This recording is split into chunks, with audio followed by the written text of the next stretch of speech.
¿Cómo les va? Lunes 12 de junio, dólar 4.84, muy tomador.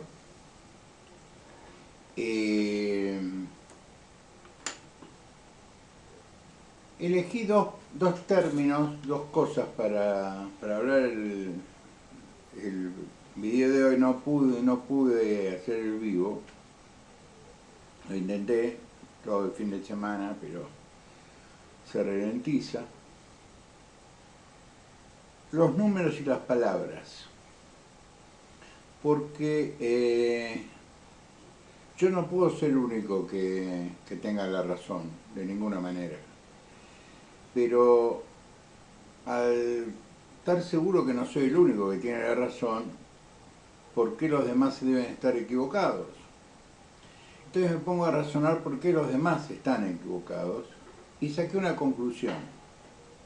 La quiero compartir con ustedes, puede ser que tenga razón, puede ser que no la tenga, pero al menos la quiero compartir porque es filosóficamente aceptable que dos cabezas orientadas hacia el mismo lado piensan más o menos parecido y se mejoran mutuamente los conceptos, los preceptos, las cosas que hacen que se construyan las ideas. Bueno, al menos eso decía Black, qué sé yo. Este fin de semana hubo elecciones en todas partes. Se ganó Villa María, se perdió en Montero, por ejemplo. Montero es un pueblo que es muy pequeño, extremadamente pequeño, en la provincia de Córdoba.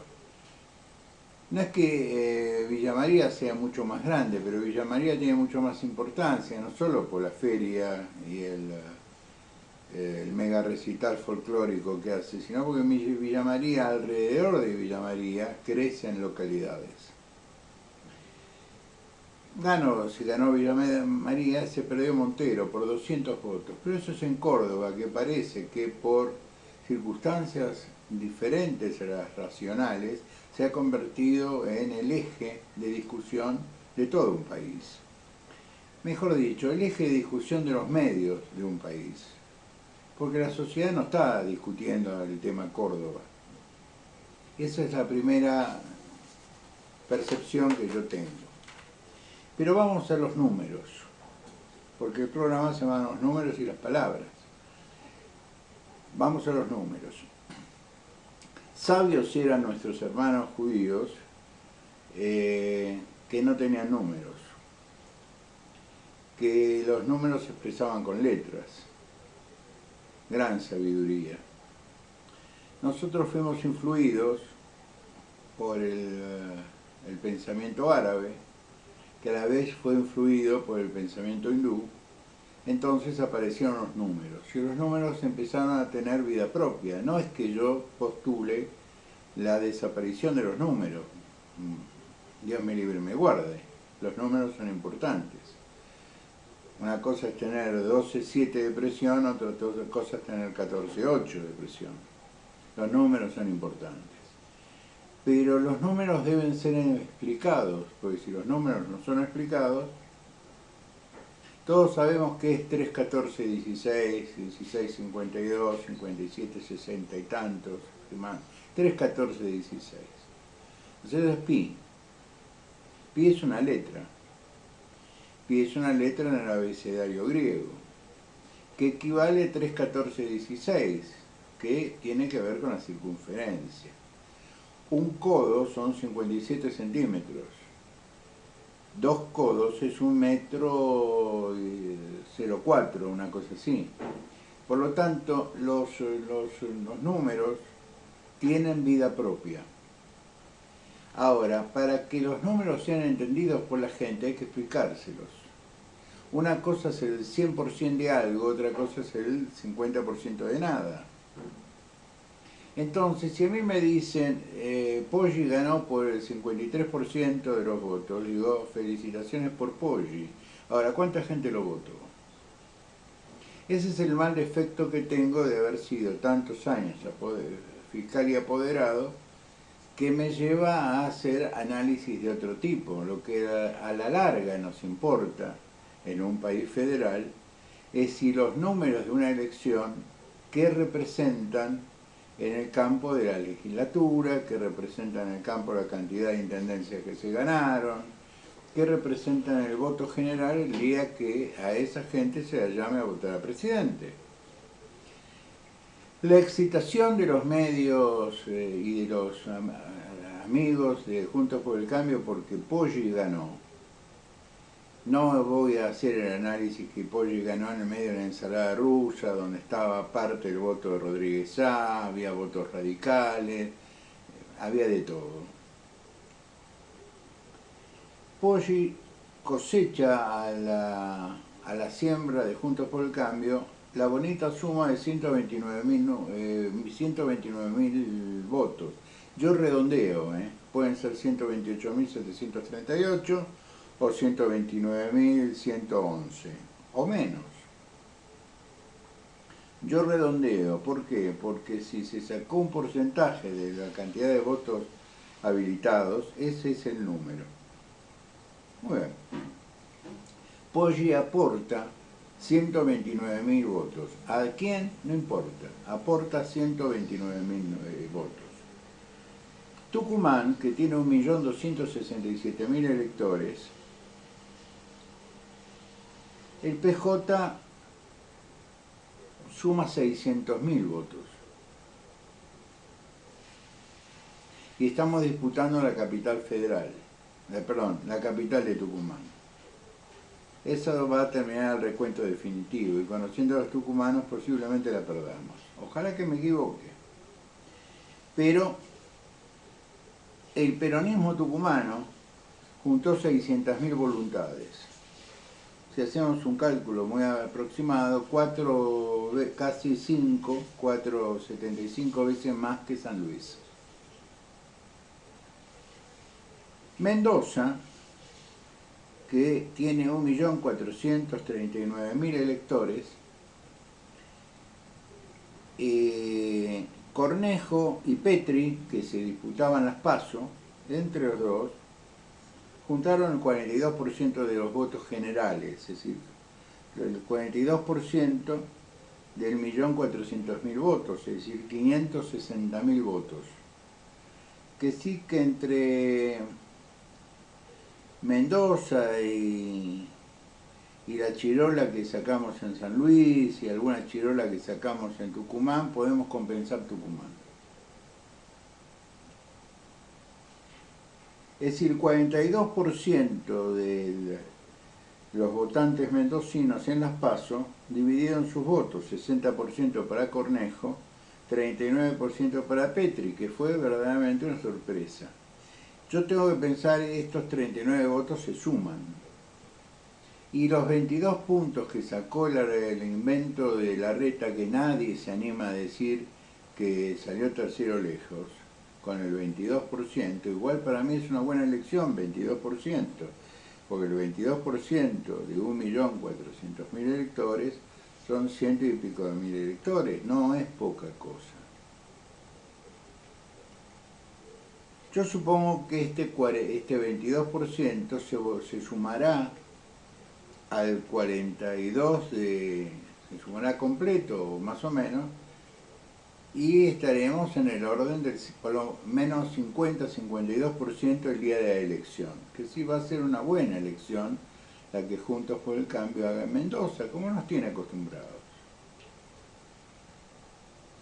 Por lo tanto, los votos no dicen lo que dicen los porcentajes. Los porcentajes pueden ser impresionantes. Si yo tengo 10 bolitas o 9 bolitas de 10, tengo el 90% de las bolitas. Pero son 10 bolitas. Así de sencillo. Milei, en Tucumán, con una estructura histórica en Tucumán, porque el bucismo es una estructura aceitada, histórica, etcétera, etcétera, juntó el 4%. Lo de Milei es pobre, muy pobre. Martín Menem, en La Rioja, con Milei, con el apellido Menem y mucha plata, sacó el 15%.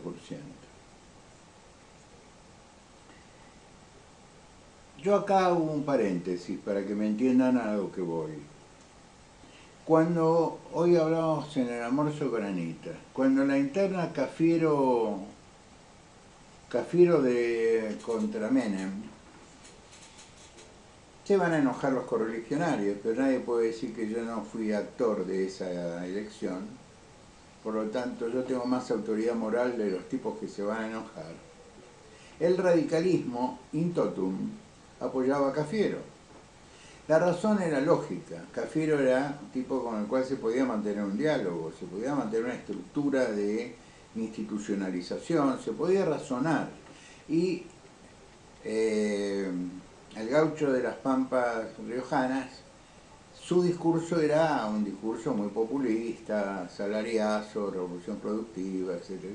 Era como... daba un poco de miedito. Las cosas fueron al revés, ganó... A pesar de todas las encuestas, a pesar de toda la plata, a pesar de todo el apoyo político, con lo que eso significa, que se le dio a Antonio Cafiero, de parte del radicalismo, desde la presidencia hacia abajo, la interna, la última vez que fueron a la interna la ganó Carlos Saúl, emperador de Nillaco, y Arias Yacente, co-conductor conjunto de Grondona y Neuster del programa Tiempo Nuevo, porque era lo suficientemente elástico que cuando se dio cuenta que con el poncho no evitaba las dos hiperinflaciones que tuvo, la de Herman González, la del primero, ¿se acuerdan? Que era un chico joven, hijo de una industrial, de la Unión Industrial, nunca me acuerdo del apellido, si alguno me ayuda en el chat se los agradezco, y el segundo fue Herman González. Los dos tuvieron su propia hiperinflación. ¿Se acuerdan de la única que tuvo Alfonsín? Ahora están saliendo a la luz las cartas, porque liberó Estados Unidos, la Secretaría de Estado de los Estados Unidos liberó un montón de información, de cartas, cartitas, mensajes, memos, que desde la Argentina le enviaban supuestos amigos de la institución, supuestos amigos del radicalismo, supuestos amigos de la libertad, libertarios o liberales, para ser más concreto, cartas que le mandaban al secretario del Tesoro, a los senadores, a los representantes, a la gente que habían hecho un cursito de un año con ellos en Harvard o en Stanford, para que no le pagaran. Hay una carta que es conmovedora, que le mandó Antonio Cafiero, hombre que debería habernos dicho gracias y callarse la boca, donde decía que el peronismo, si ganaba esa elección, no iba a reconocer la deuda. Frente a todo esto, los senadores norteamericanos, sobre todo uno que creo que se llamaba Murray, dijo: yo no voy a permitir que los ahorros de los carpinteros de Alabama sean dilapidados por un gobierno corrupto y de izquierda como era el gobierno de Alfonsín. Esa es la versión que tenían los norteamericanos del gobierno democrático de Raúl Ricardo Alfonsín. Es decir, visto desde la lógica del derecho político argentino, todos los firmantes de esas cartas, esas notas, esas operaciones, que nos enteramos no por nuestra propia historia, nos enteramos porque los americanos liberaron archivos. Acá hay mucha cosa privada, vamos a liberar un poco, vamos a limpiar la biblioteca. Nos enteramos de que hubo toda una conspiración de conspicuos dirigentes de liberales, banqueros, dueños de bancos, dueños de grandes compañías de acero, que le pedían a sus clientes, a sus amigos de los Estados Unidos, ignoren los pedidos del gobierno de Raúl Alfonsín. Las palabras. Yo quiero dejar claro el tema de los números, porque estamos viviendo un exitismo ridículo, le digo la verdad, absurdo. Ayer en Corrientes hubo una elección de legisladores que ganó el oficialismo. El oficialismo es un gran frente. No es que el radicalismo es que wow, todo, no, no. Ahí está el Partido Liberal de Corrientes, ahí está el Partido Socialista, ahí hay un montón de partidos políticos que convergieron en un gran frente que encabeza Gustavo y arma una cosa inteligente. Hay para todos. Entonces, trabajemos en unidad, etcétera, etcétera, etcétera. Ahí fue corriendo Larreta a sacarse una foto. Gustavo Valdés firma un documento, lo que nosotros llamamos, los abogados, vamos a hacer una salida eclética. Cuando hay dos puntas que se disputan situaciones que tensan la unidad de la asociación por posiciones diametralmente opuestas, busquemos un punto intermedio donde aflojemos la tensión. Eso es lo que he hecho toda mi vida en este partido miserable que no me reconoció mi afiliación. Aplicar una fuerza una fuerza igual, pero de sentido opuesto, para llevar a los extremos algún centro que permitiera aflojar la presión, aflojar el enfrentamiento, tratar de mantener la unidad. Entonces, hoy seguramente la Convención Nacional sacará un documento, como dije la semana pasada, no es que estoy diciendo nada nuevo. Sacará un documento que dice nos mantenemos en Juntos por el Cambio y bueno, vamos a habilitar la posibilidad de ampliar, sin entrar en detalles. ¿Por qué digo ampliar? Y acá entro en el juego de las palabras. ¿Qué es ampliar? Ampliar es lo que hicimos nosotros, volteamos dos paredes y lo que eran una habitación la convertimos en un gran escritorio. Entonces volteamos una pared que daba un pequeño living comedor, volteamos otra pared que daba un patio que lo convertimos en un gran salón, con una parrilla española que un día voy a sacar fotos. Eso es ampliar, es decir, hacer más grande un lugar que era más reducido. Ahora, Anita y yo teníamos claro qué queríamos hacer y cómo queríamos ampliar y qué herramientas íbamos a usar para ampliar. Ahora, ¿qué es ampliar en política? Juntos por el Cambio se amplió y sí, arrancamos siendo 3 partidos. Es el radicalismo, el PRO y la coalición cívica. Ahí los que ponían la carne en el asador era el radicalismo. El que ponía el candidato era Mauricio Macri con el PRO. Y Lilita venía a ser así, según los medios, un certificado que éramos todos decentes. Es decir, todos habíamos pasado por la calle de Tucumán, donde está la dirección de registro de antecedentes, habíamos hecho el pianito y dijeron, no, esta gente no tiene antecedentes penales. Más o menos eso. De hecho, yo le tomaba el pelo a la gente de la coalición cívica diciendo, ustedes deberían tener un comité en la calle Tucumán frente al juzgado número 1 a la doctora Servini de Cubría, porque resulta que ustedes, a los cuales los conozco de chiquitos, vienen a certificar la decencia de este señor que en su vida se quedó con una moneda extraña. Pero así es la política. Muy bien, pero el tiempo pasa y nos vamos haciendo viejos. Entonces yo vengo a hacer una serie de preguntas para que juntos, a ver si me ayudan a contestarlas. Primero, ¿vamos a ampliar? Sí, el radicalismo va a proponer ampliar. Y se va a quedar ahí, porque va a buscar una solución ecléctica entre el extremo de Morales, que se enamoró de Schiaretti, y el extremo de quien representa el negro Negri, que representa no solo a Negri, sino a Cornejo, a Suárez, a Mendoza, yo diría ya a esta altura Buenos Aires, que dice, sí, pará un poco, porque entre otras cosas, hace una semana Schiaretti dijo, yo no tengo nada que ver con Juntos por el Cambio, y lo expliqué acá. Él no puede, él tiene algún voto en Córdoba, le queda. Entonces él puede, como bien dijo, armar un frente de frentes una vez que esto esté definido. Entonces, él tiene la esperanza de que su candidato le gane a Luis Juez o haga una elección muy pareja, porque él sabe que pierde Córdoba.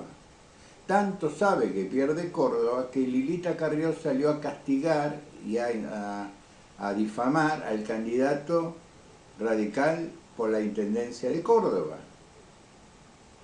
De Lilita ahora me voy a ocupar. Y si no le gusta lo que digo, Lilita, nos vemos en tribunales, Lilita. Así usted estrena su matrícula y mis 4 o 5 abogados se divierten un rato con usted.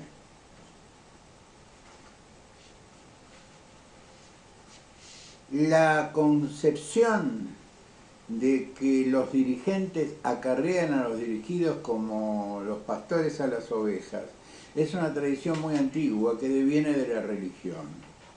La política tomó históricamente sus preconceptos, sus conceptos, de la religión, de donde si no. El dirigente era el pastor, los dirigidos eran el rebaño. Nosotros que somos dirigentes, que estamos esclarecidos, que como aquellos sabíamos leer y escribir, le vamos a explicar a la sociedad qué es lo que qué es lo que mejor le conviene, porque la gente es tonta. Usted es tonta, yo soy tonto, Anita es tonta, somos todos tontos, bobos, que no somos capaces de diferenciar un ladrón de un hombre decente, somos tontos. Entonces necesitamos hombres y mujeres esclarecidos que nos guíen en la oscuridad de la política para que metamos el voto en una urna de acuerdo a los intereses de ellos, no de los nuestros. Si no, la Argentina hoy estaría en el G7, estaría seguramente disputando los primeros lugares del mundo económico. No, la Argentina está con 40% de desocupación, con 50% de subocupación y hambre, 60% de nuestros chicos no juntan proteínas, tenemos una inflación mal medida de 120% anualizada, en fin. La Argentina es lo que es, con los números que son lo que son, pero el discurso plantea que, según Malena Massa, su marido, ponele, porque soy un caballero, su marido dominó la inflación. Yo no sé a qué llama Malena dominar. Si algo arranca en 6 y está casi en 10, ¿a qué llama dominar? Pero volvamos a lo nuestro, a nuestro espacio que es mi interés, por ahora. Después hablaremos del peronismo. Ampliar, ¿con quién? Ya Schiaretti dijo en ámbito financiero, yo no quiero ser de Juntos por el Cambio ni en pedo, porque obvio, él no quiere perder los votos que tiene en Córdoba. Entonces, ¿en qué momento Schiaretti podría sentarse a conversar con nosotros? Cosa que yo no vería mal, juntar un tipo importante como Schiaretti, que aún perdiendo va a mantener 6, 7 diputados nacionales, varios provinciales, creo que va a mantener 2 senadores. El momento de sumarlos, de sentarse a conversar con él, es cuando ya esté definido quién ganó la elección. Porque a lo mejor, cuidado muchachos, los que nos tenemos que sentar con él para ampliar la base antiperonista contra el kirchnerismo somos nosotros, no seamos soberbios.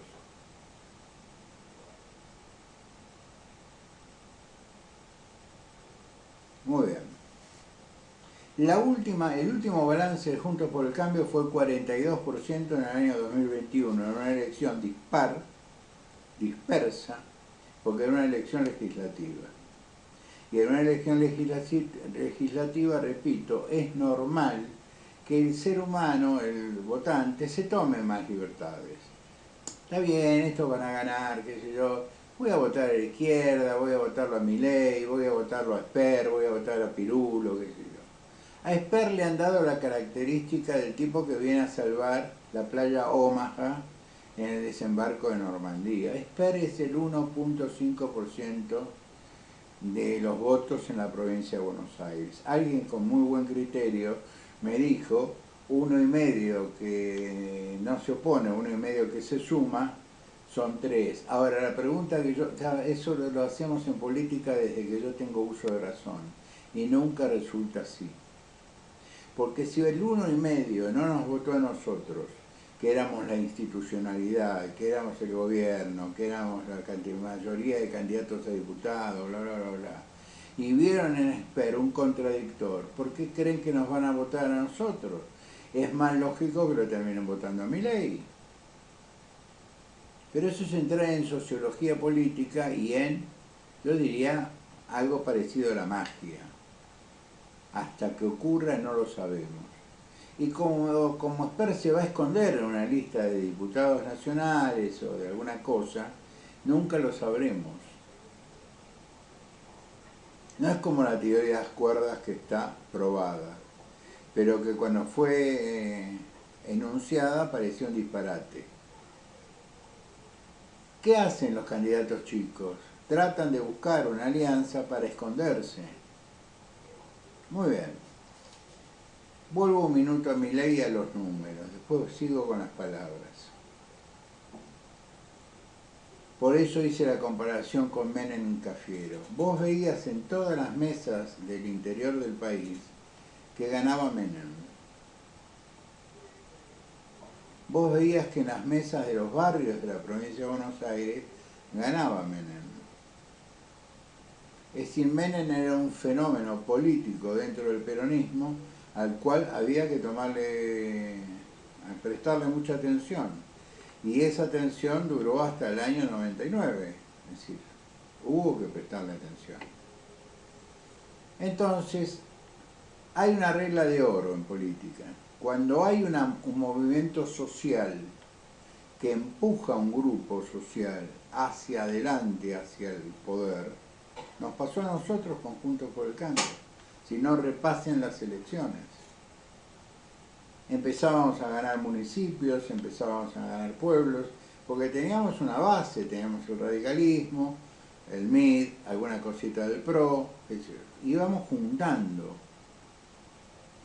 Nos habíamos juntado, nos habíamos agrupado con una sigla que era Cambiemos, entonces empezábamos a ganar en el interior.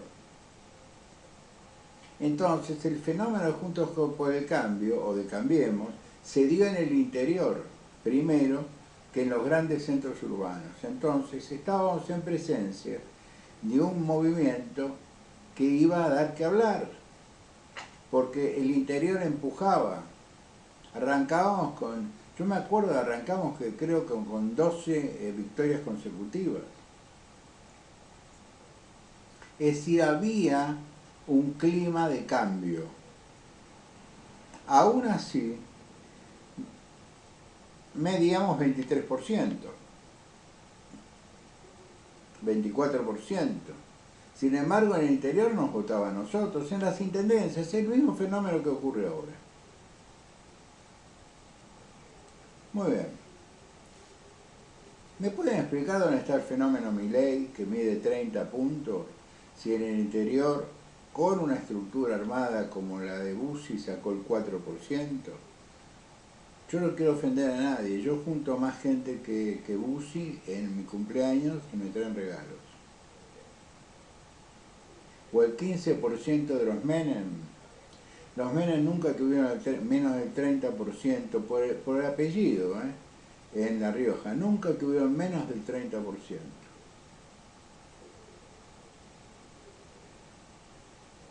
Igual La Rioja es un barrio del Gran Buenos Aires. Entonces podemos postular, sin temor a equivocarnos, que Milei es un fenómeno, como decía el doctor, urbano.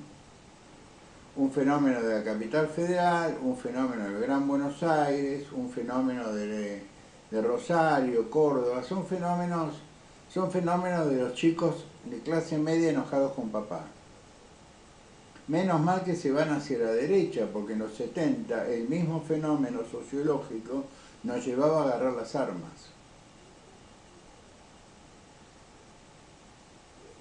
Pero el fenómeno es el mismo. Lo único que nos diferencia es el método. Porque la casta eran los milicos y los conservadores en los 70. La casta ahora es la política. ¿Nos ganamos ese título? Yo diría que sí. No tan despectivo, pero porque hay gente, y hubo gente maravillosa en 40 años de democracia. Alfredo Bravo, Florentina Gómez Miranda, para tirar nombres así al voleo. Institucionalmente tipos como Estracera, tuvimos hombres, el Chacho Jarolaski, yo no me quiero opinar, Lorenzo Pepe en el peronismo, aunque algunos se enoje, fue un gran dirigente ferroviario, fue un gran diputado nacional. Hubo gente de primera en los 40 primeros años de institucionalización argentina, que en historia de un país es esto, nada. Pero ahora voy para redondear al meollo de lo que yo quiero interpretar. Juntos por el Cambio amplió, cuando dejó de cambiarse Cambiemos y se llamó Juntos por el Cambio y lo sumó a Pichetto. La contribución de Pichetto fue simbólica, no fue en términos de votos.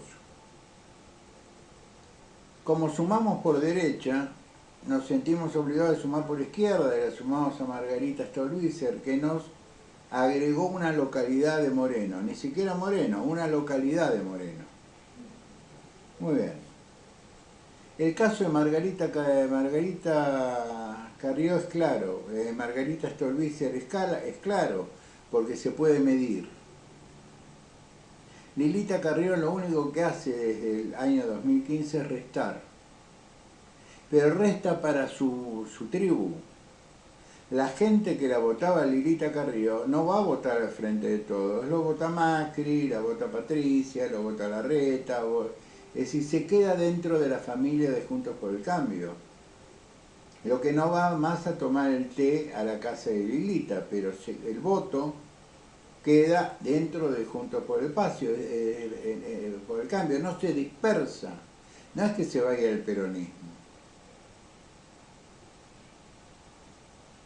Y son señoras bien, qué sé yo, que a Milei no lo entienden, estéticamente no lo entienden. ¿Cómo es esto del sexo tántrico? Guillermo, vos que sabés de estas cosas. Me han preguntado señoras de Buenos Aires, porque yo me crié en ese barrio. Es como criarse en Almagro, les cuento a los amigos de Capital, o criarse en Ciudad Evita, le digo a los amigos de Matanza. La Recoleta no deja de ser sociológicamente lo mismo. Es un barrio, o era un barrio. Ahora es una puesta en escena para extranjeros que vienen a un congreso y van a buscar prostitutas a los bares enfrente del cementerio donde están reposando los héroes de la patria. Pero la sociología de la localidad, del barrio, es idéntica en todas partes. En Flores, en Bernal, en Martínez, en Ituzaingó, es decir, la lógica de que hay poblaciones previas al boom y que se conocen todos. Y yo nací ahí hace 70 años, los conozco a todos. Entonces, siempre la primera ola que apareció nueva, apareció hace 40 años con los políticos.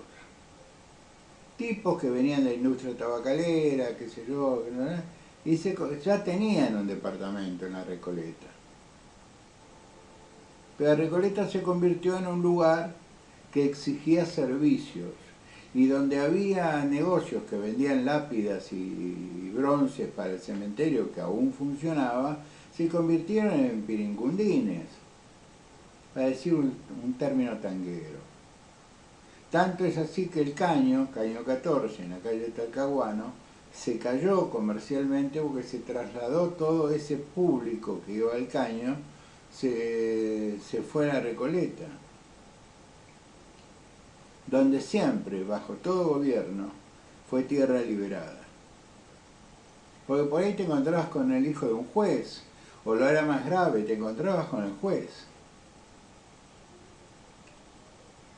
tomando una copa con la señorita con la falda corta. Y después se iba en su Ascuénaga, que había unos albergues, etcétera, etcétera. ¿A qué quiero decir con esto? Primero, bajarle el precio a la Recoleta, porque nunca... No hay que creerse que la historia de los barrios se trasladan a través de los tiempos. Y segundo, explicar que Lilita viene de Resistencia Chaco. Y era la santa, usaba ropa marrón, una cruz de madera, y era íntima de Ibarra, era íntima de Néstor, porque ella en ese momento jugaba el centro izquierda. Nos corría a los radicales de izquierda por izquierda. Radicales de izquierda, pónganse 40 años atrás. Nos corrían por izquierda. Y terminó siendo una señora Paqueta, bancada por la Fundación Harlem, que tiene ahí un boliche en la calle Rodríguez Peña, en el primer piso, y que reúne ahí a las señoras. Y ella viralizaba en los programas de televisión las denuncias que hacían un cuerpo de abogadas extraordinaria que en algún momento, alguna de ellas, la premió con meterla en la lista de diputadas nacionales y salía. Ahora, cuando ella empezó a decaer después del bulo el bulo es el error que fue más que un bulo, fue un papelón, de Pino Solana. Ellas se refugian Juntos por el Cambio y cuenta que ella fue la unión del radicalismo. ¿Ustedes se creen, vamos a ser sinceros, que Cornejo necesita hablar con Lilita para sentarse a hablar con Mauricio Macri? Se van al mismo club a jugar al golf.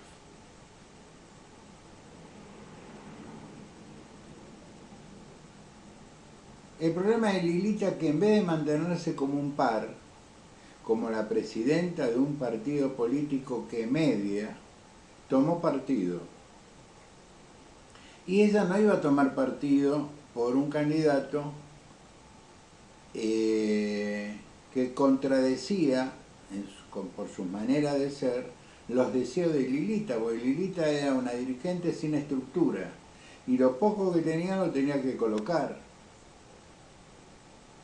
Y colocar no es conseguir un laburo en la compañía de seguros, colocarlo es meterlo en la legislatura.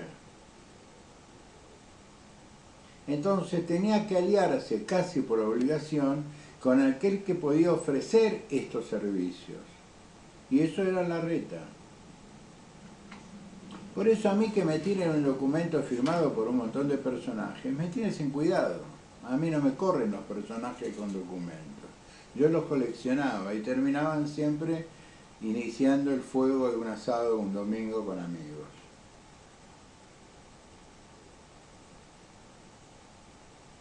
Los dirigentes deberían bajar un par de cambios en su soberbia constitutiva y pensar que son representantes. Porque hemos madurado, no lo suficiente, pero hemos madurado lo suficiente en estos 40 años como para sospechar, en algunos casos tenemos la convicción, pero algunos sospechan, que yo no necesito la intermediación de Lilita, de Larreta, de Patricia, de Morales, de Cornejo, de nadie para votar. Como no necesité la intervención de ninguno de esos amigos prenombrados para movilizar de a miles para apoyarlo a Macri. Por lo tanto, están con un discurso viejo en una sociedad que es más rápida que ellos. Entonces, esto de que nos juntamos para ver, entonces, fulano está con mengano, alimentado por el periodismo que es muy mediocre. Sacalo a Bazán, que es para mí un genio desperdiciado, pero es un genio Osvaldo. Sacalo a Santoro, que bueno, acá me traiciona el afecto. Sacalo a Daniel Santoro, a Daniel Vilota, es decir, hay tipos que son fantásticos. La pluma de Fernández Díaz, que tiene que, como se escribía en el siglo XIX para demostrar conocimiento, las primeras partes siempre era citar a alguien. Si vos sacás las citas de Fernández Díaz, quedan 3 o 4 conceptos. Era un estilo literario, no es una crítica, estoy relatando un estilo literario. La necesidad de citar fuentes de autoridad para afirmar lo que uno dice tiene algún antecedente intelectual válido. Yo hago lo mismo, yo cuando escribo pongo un título que es una frase, pero el desarrollo es mío. Y trato de adaptar el desarrollo a esa frase. Pero no escribo media página sobre el autor de esa frase. Y después tiro algunas líneas respecto a mi propio pensamiento. Pero son estilos parecidos, no es una crítica a Fernández Díaz, no. Es una pluma dentro del promedio, es una pluma muy recomendable. Darío Lopérfilo, Morales Solá, los hay. El resto obedecen a la dirección editorial del medio o al sobre o a los intereses de los contribuyentes al canal, de los anunciantes, etc. Eso también es un sobre. Yo te traigo, porque como son productoras, yo te traigo a Techín. ¿Y en qué hablo? ¿En nombre de la nación o en nombre de Techín? Uso Techín, que me disculpen los Roca, por aquellos Barombé que nos tomamos en Punta del Este. No es una agresión hacia ustedes. Pero, ¿a quién representa ese periodista? ¿Al medio, al pensamiento de la sociedad o a la empresa que lo financia? Entonces, yo diría lo siguiente. El votante de Lilita Carrió no va a dejar de votar a Juntos por el Cambio porque Lilita se enoje.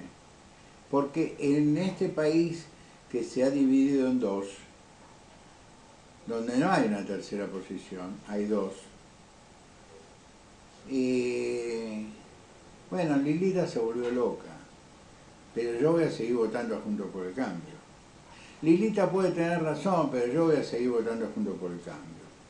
Que sí, lo que dicen los dirigentes es muy relativo, absolutamente relativo. Y finalizando con lo que inició esta conversación, hoy el radicalismo hará una decisión tomará una decisión eclética, como la que he tomado yo toda mi vida, porque en el fondo, aunque no me lo reconozcan, soy más radical que ellos en algunos casos, porque llegué antes, y llegué cuando los tiros nos cruzaban la cabeza. Ellos llegaron con la comodidad del contrato, muchos, no todos, pero muchos llegaron llegaron con un contrato.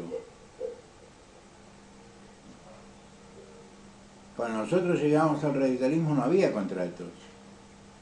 La plata la poníamos nosotros, no nos daban la plata a nosotros. Para hacer una ficha hacíamos una colecta y usábamos el mimeógrafo para sacar un documento.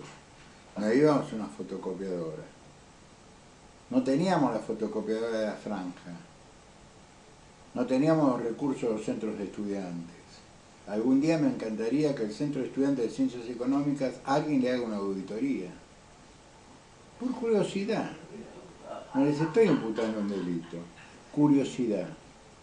Porque alguna vez alguien intentó y plantearon que el Centro de Estudiantes era cogobierno con la universidad, entonces la universidad era impermeable al control.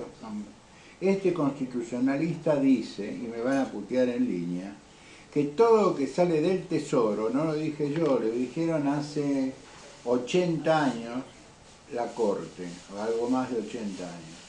todo lo que sale del Tesoro es auditable. La autonomía es de gobierno, de decisión de gobierno, de decisión que hago con el dinero que me dan, pero tengo que explicar qué hice con el dinero que me dieron. Porque si a mí me dan dinero para tener 50 cátedras y tengo 3 cátedras y todo demás son consultores o todo demás son asesores y tengo un montón de cátedras colgadas del pincel de un contrato, yo domino electoralmente el claustro. Y eso es muy alejado del concepto universal de la democracia. Entonces digo, para terminar, ayer fue una buena jornada donde Tucumán nos dieron una paliza, con plata seguramente, en tucumano si no le pones guita no te vota. Hicimos una elección decorosa en San Luis donde desterramos a medio Rodríguez Sá. Es decir, en la interna de la familia Rodríguez Sá, que vienen peleándose hace 50 años, uno de los Rodríguez Sá, casualmente el más loco, apoyó con sus votos a Poggi. ¿Cuánto van a tardar los Rodríguez Sá en sentarse a conversar? Porque aparte de los intereses políticos, tienen intereses económicos Rodríguez Sá. Si no, vayan a Villa Mercedes o vayan a tantos lugares bonitos de la provincia de San Luis, Cortaderas, por ejemplo. ¿Cómo van a dividir eso? Entonces, aunque sea el dinero, los va a tener que volver a juntar. Y si los junta el dinero, ¿cómo no los va a juntar el fenómeno que les ocasionó el dinero? La política. Yo no tengo nada contra Poggi, ni lo conozco, pero a Poggi lo voy a empezar a juzgar 6 meses después de que asuma. A ver qué hacen sus legisladores. A ver qué hace él, si el gobierno no es Juntos por el Cambio. Por lo tanto, a quién apoya o deja de apoyar, para mí es una anécdota. Pero yo quiero que quede claro esto, por favor. No son los porcentajes, son los números. Porque Tucumán va a aportar al esfuerzo nacional 600.000 votos. Chirola más, Chirola menos. Y nuestro amigo Poggi va a poner 129, 130.000 votos. Para hacer un número así, muy por arriba. Juntos por el Cambio, incluido a De Marchi, que tuvo un 22%, para hacer números redondos, 280.000 votos, que se sumarán a 280.000, 500, 200, son 700, juntaremos entre 750 y 800.000 votos en Mendoza. 200.000 votos más que Tucumán. Que si con suerte entre Mendoza y San Luis compensamos Tucumán, y todavía nos queda Salta, Catamarca, La Rioja, Misiones, Formosa.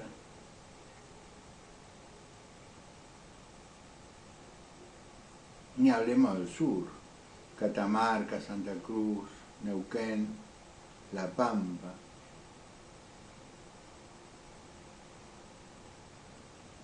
Tierra del Fuego.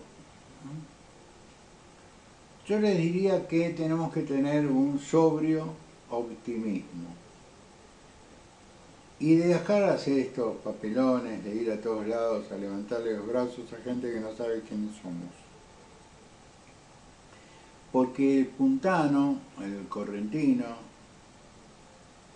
lo ve como un desprecio, porque a Tucumán no fueron. Y si vos sacaste casi 300.000 votos en Tucumán, yo iría a Tucumán, no iría a San Luis. Si vos me preguntás a mí, soy candidato a presidente, ¿a dónde voy? Andá a San Luis, un ratito. Pero después rajá Tucumán. Hay que abrazar a los tipos que juntaron el 50% del que ganó. tenés que fidelizar el voto, no ser exitista. No todo es la capital federal, muchachos. La sociología argentina es mucho más compleja. Nos vemos mañana, los quiero mucho, sean buenos, pórtense bien.